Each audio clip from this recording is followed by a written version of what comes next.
Hello. The following is a brief overview of Cargo's backdrop feature. Backdrops allow us to apply various types of backgrounds to a page. This can be a still image, a video, a Google map, a color gradient, or one of the many visual effects available. Open a page's Design menu and click on Backdrop.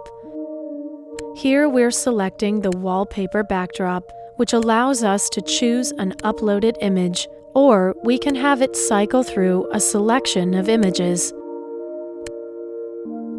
Let's take a look at the video backdrop. Here you can enter a URL to YouTube, Vimeo, or a video that we host ourselves.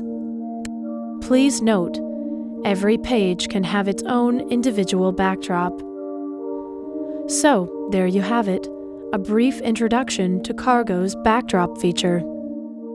Thank you.